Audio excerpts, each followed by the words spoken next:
I want to start off with a question, as I usually do. Was Jesus really tempted? Was he? Was he really tempted? I mean, was there a chance that he could have done something terrible? I mean, if he's really who he says that he is, the only Son of God, 100% fully divine, can he really be tempted away from himself? Have you ever wondered this? Thought about this? How could Jesus reject himself? Oh, we do it all the time. We do it all the time. We know the person that God has called us to be. We know the person we want to be. We agree with God. And yet on the regular, we go against God's ways. Knowing that our actions are harmful to us and harmful to other people, we do it anyway. Yes, we are only human. But if Jesus is truly 100% human, he has to experience temptation just like we experience temptation. He has to be tempted away from his calling, just like we experience every day. So what are these temptations? And why are there only 3? Why aren't there more than 3? I mean, he was in the desert for 40 days. You think of more than 3 temptations in you? Why only 3? Well, the quick answer is the 3 temptations really represent sort of all temptations. They're kind of the 3 categories of every temptation that there is. We talked about this before, I know. So let us take a moment and kind of review the 3 temptations just really quickly.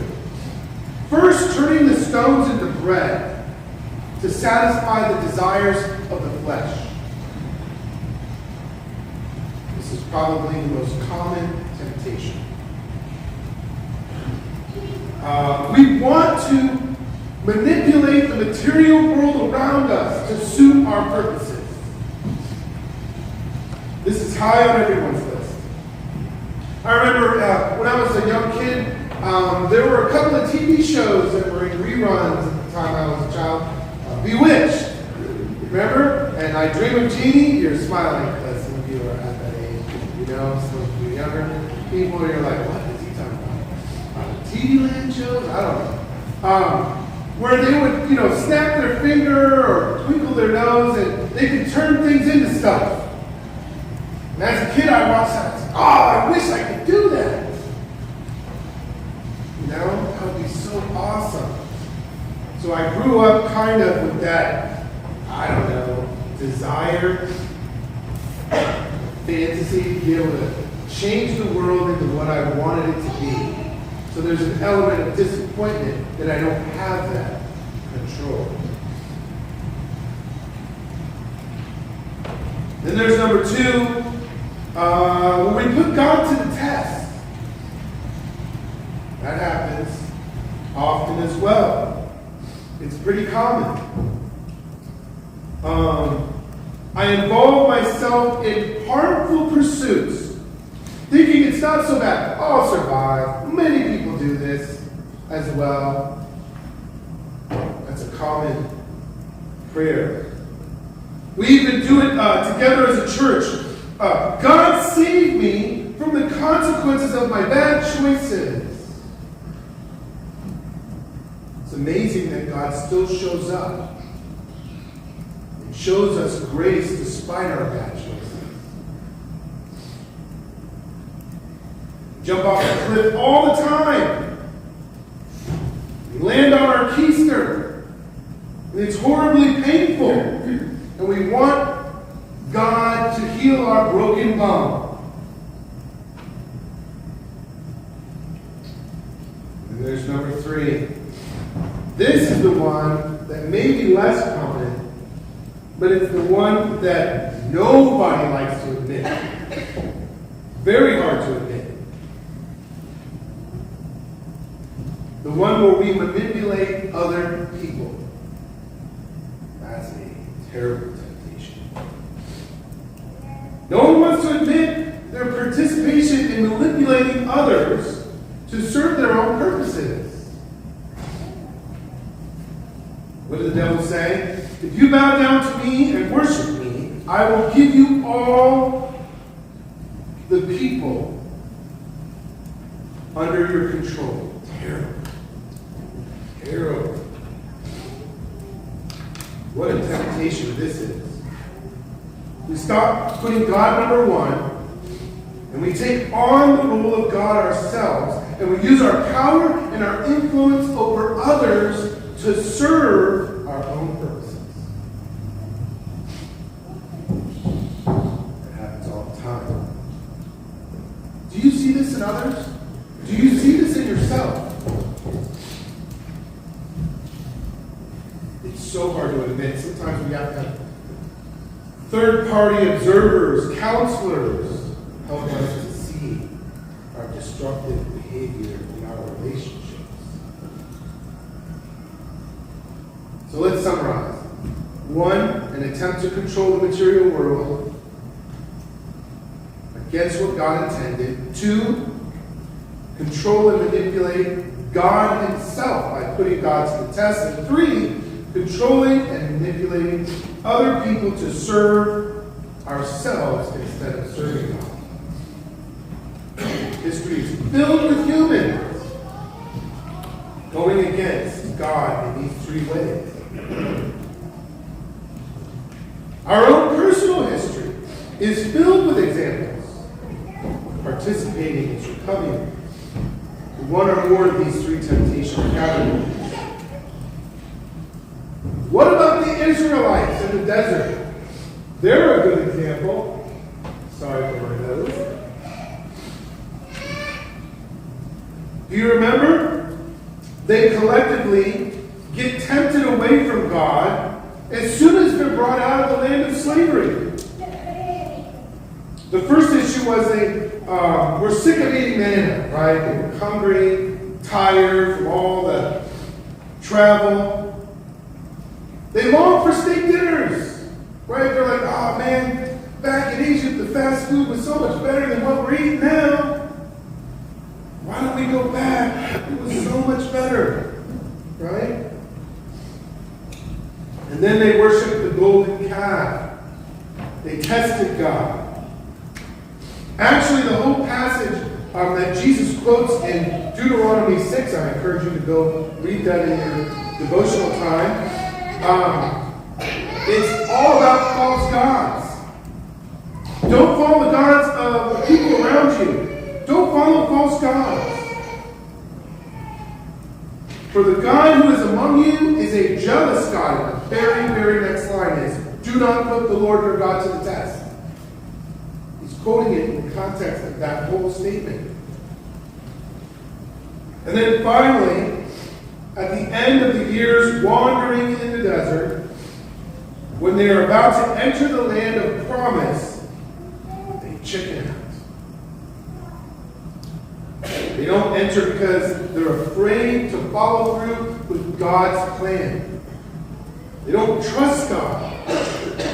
And I think that's us too. I can see myself in that. We have trouble following through with God's will. We're afraid to engage with our communities and connect with God's kingdom. Oh, we want to. We talk a good game, but when it comes to really engaging with the land, with the mission field that God has given us, we're afraid of rejection. I am too. I'm as guilty as you. I'm just as afraid as you. I talk a good game, but when it comes down to it, so many times I'm chicken. More times than I want to admit it. But Jesus wasn't afraid. Not only did Jesus reject the devil all 3 times, causing him to flee from him, Jesus did enter the land of promise on a donkey, a beast of burden.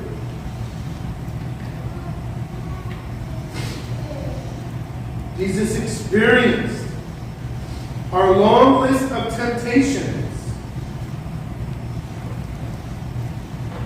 After Jesus spent months and months and months and months ministering to the lost under hostile rejection, he entered the promised land. It's God who promised. And went to the cross.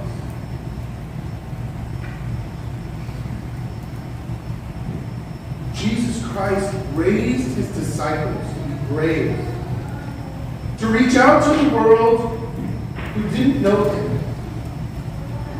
And at first they were novices. They were tempted to be angry and dismissive. There's examples of that. They were tempted to quit because of the pressure.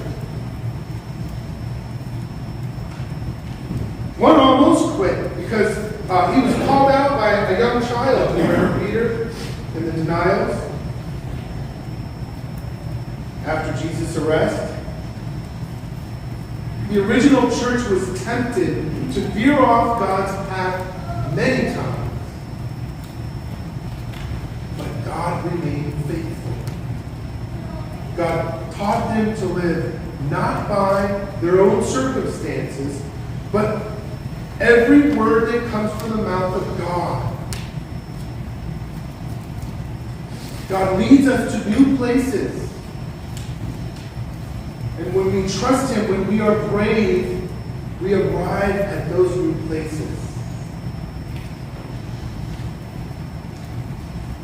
The church stopped testing God's boundaries and continued to worship and serve God alone. And the church grew.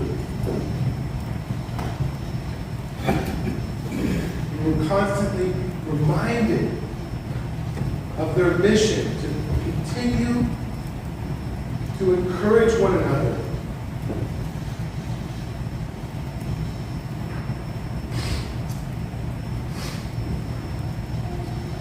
I'm sure that even though it's not necessarily written in so many passages, I'm sure that there are many people in the original church that quit.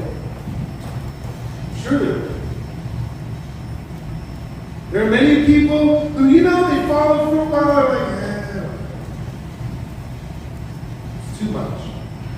And they quit. I'm sure it wasn't easy. It's much easier for us to see a successful history when we look at the last 2,000 years. We look at Christianity and we think, man, that's pretty great. But at the time, they couldn't see that. Many of them carried on anyway, not knowing where it would end up, but just trusting God. And then they probably wondered many times, is this Jesus thing going to work out? Is this church going to grow? Can we really trust God? Putting God's first beyond our personal desire and feelings is a struggle most of the time. Everyone is tempted to give up on God. Through the Gospels, we are continually reminded that God didn't give up on us and will never give up on us. We're in the midst of all of our temptations. No matter how bad it gets, no matter how unsuccessful we are at times, there is one go-to statement that always rings true. And I say this, I think, wow.